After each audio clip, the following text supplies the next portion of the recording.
I'm Reverend Michelle Scott Huffman. My pronouns are she and her, and I am the minister here at First Unitarian Universalist Church of Springfield. I want to start today with a litany. A litany is a writing that is sacred, that is meant to bring the community together around some words, some ideas. It's often designed to have many voices in its reading, which, as we know, is awkward on Zoom. But I want to invite you to lend your voice anyway. So at each pause as I'm reading the litany, with your microphones muted, I invite you to say with me, "This is loving and being loved." You can try that now. This is loving and being loved. Litany for Becoming by Infleshed. To become is a lifelong process. Nothing is constant, not even the self. We evolve in the midst of narratives meant only for some and ways of being made narrow by fear and power. We must then have the courage to listen to the truth of our own lives, to the wisdom that comes from within, responding without resistance or need to control, but with welcome and curiosity. This is what ensures our becoming as an unfolding of our truest self. This lifelong labor cannot be carried out alone. It requires help from friends and lovers and family and creaturely companions who bear witness to what makes us come alive and say to us, listen, look, feel, pay attention to that. This is loving and being loved.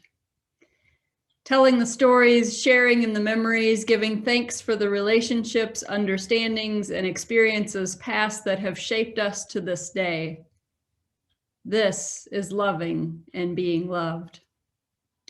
Celebrating new beginnings that excite, holding risks together, leaning into unknowns with the promises of support and companionship. This is loving and being loved. Listening to the future calling uniquely to each of us in the midst of all of life's noise, helping one another find our place in the shared labor of collective life, supporting each other in what it is the world's ache is asking from us. This is loving and being loved.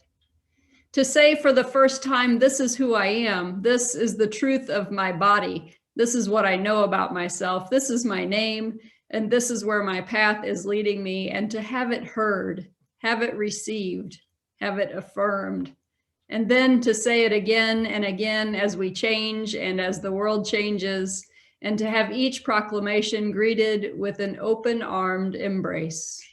This is loving and being loved. There is no me without you. We shape one another. The sacred that birthed us weaves our lives together so that we can only find ourselves through shared becoming. For my journey and all its winding ways, for yours, for all the saints who labored for what is, and all the kin whose lives made ours possible, for all those yet to come for whom living our truths today will mean breaking possibilities open for them tomorrow. We pause, we give thanks. We acknowledge this is loving and being loved. As we spend this month reflecting on the theme of becoming, I can't imagine a better end goal for our becoming than loving and being loved. Not necessarily the sappy roses and flowers kind of love, although that's nice too, but the kind of love that results in bodies on the line in solidarity. Acts of sacrifice that help ensure that everyone has enough, and the healing and reconciliation that comes when beneficiaries of oppressive systems begin to see the oppressed through eyes of love, acknowledge their complicity in the systems, and work to fix the damage that has been done. As the writer of that litany said so well, this is loving and being loved. You see, we all have places of growth and becoming in our lives that need our focus, and we don't do any of that in silos or vacuums. All of the communities of which we are a part are being called to become something new and different in this time, something more compassionate and just. Our institutions and communities are being called into a collective becoming, invited to evolve into something we have not yet been. And our churches, particularly those that have a long history of thoughtful dialogue and spiritual grounding, I think, have a responsibility to lead the way.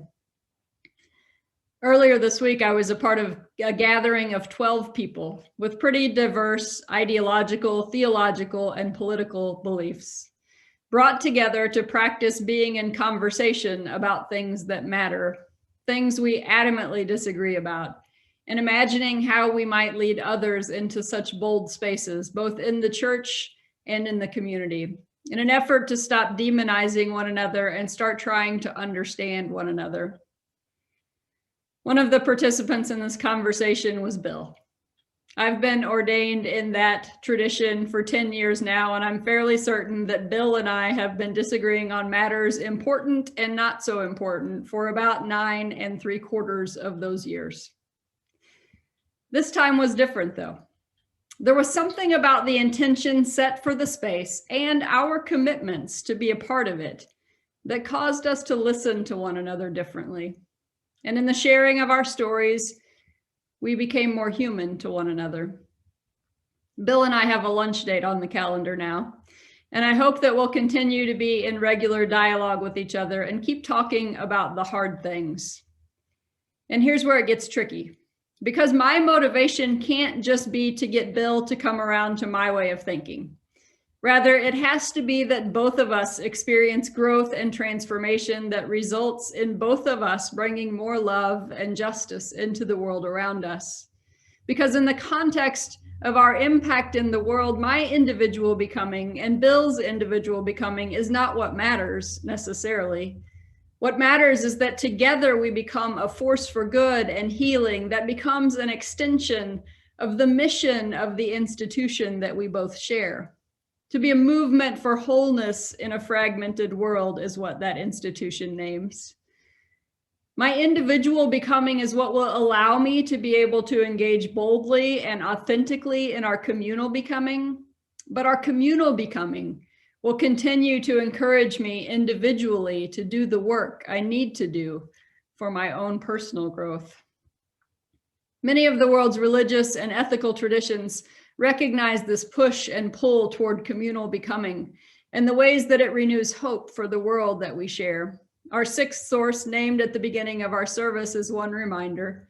It welcomes the spiritual teachings of earth-centered traditions, which celebrate the sacred circle of life and instruct us to live in harmony with the rhythms of nature. One need only walk outside and take in what's around them with any of their senses, to be reminded of the interconnectedness of all things and the ways that communal becoming is a natural phenomenon.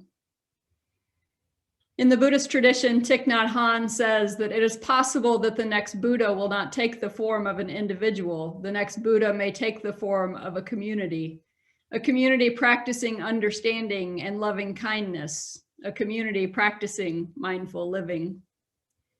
In the practice of Catholic social teaching, Mother Teresa has written, "The fruit of silence is prayer. The fruit of prayer is faith. The fruit of faith is love. The fruit of love is service. The fruit of service is peace. Let us not use bombs and guns to overcome the world. Let us use love and compassion. Peace begins with a smile. Smile 5 times a day at someone you don't really want to smile at.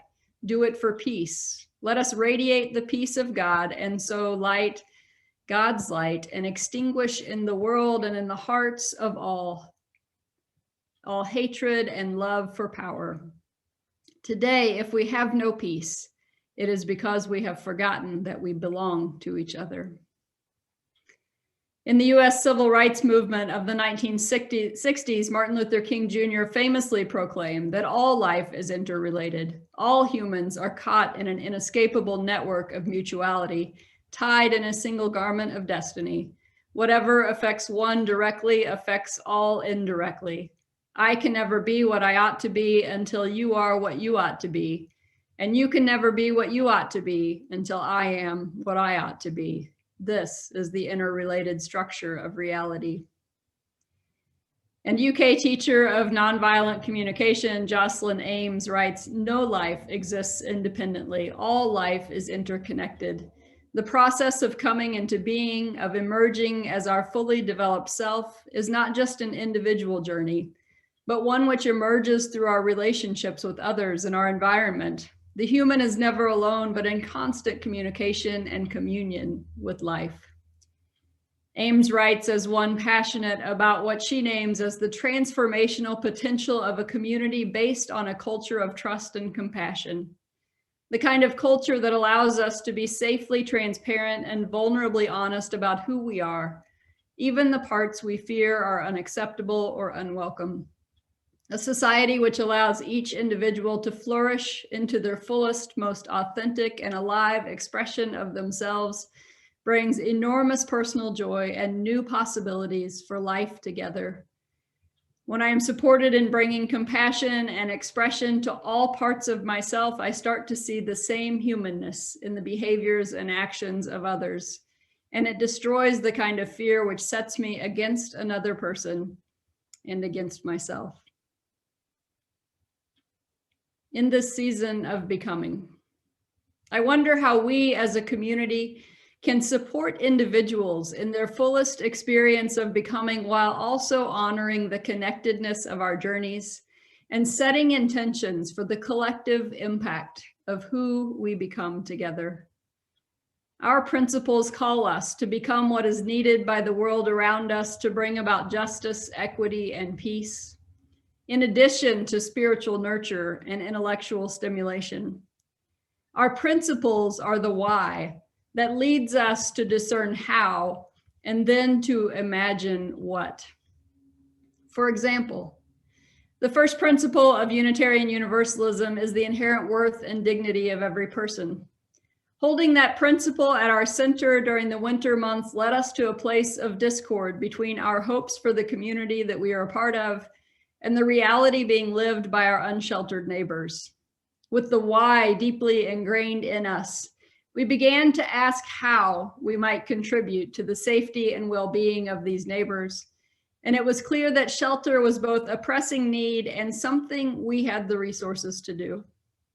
So having reminded ourselves why and discerned how, we were able to next step into the what, which was a partnership with National Avenue Christian Church to provide shelter in our building within the wider community collaborative that is the Ozarks Alliance to End Homelessness.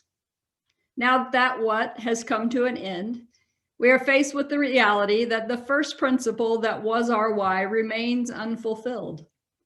And it's time to discern again how and to imagine what comes next. And so we're having those conversations now. You can join us, by the way, in that ongoing conversation this coming Wednesday night at 7 o'clock on Zoom. So I say all of that to ask us this: what if our collective becoming is not this great mystery that needs a lot of poking and prodding and theorizing, but it's more a process of repeatedly asking why, how, and what with each of our principles, then doing the thing that we are led to in that process. And finally, acknowledging the transformation and evolution that we have experienced in the process, offering gratitude, and then starting the process all over again. Can you imagine that process and the continual becoming that might follow? Maybe you have a favorite UU principle that is particularly meaningful to you, or maybe even just a value that you hold in your life. If you're willing, I invite you to name it in the chat or in the Facebook comments. And then begin to wrestle with the how and the what that you will begin to imagine when you reflect on it truly being a way of life and not simply a platitude that we read at the beginning of a service or that we put in a list of our principles and values. When we begin to truly reflect on the how and the what that's connected to our principles, which is our why, we are in the process of becoming together, becoming what the world is calling us to be right now, becoming what the world needs, becoming a people that live out our principles and our values in our day-to-day life, in ways that make a real and lasting impact in the world around us. Friends, I am so excited about the potential of our becoming together. Becoming the church the world needs us to be right now, becoming a beacon of inclusion and justice and equity, and becoming a catalyst for those things outside of our walls too. I hope that you're excited about that process with me, and that you will name and discern and dream and imagine as we think about who we are becoming together. May it be so, and may we start today. Blessed be, and amen.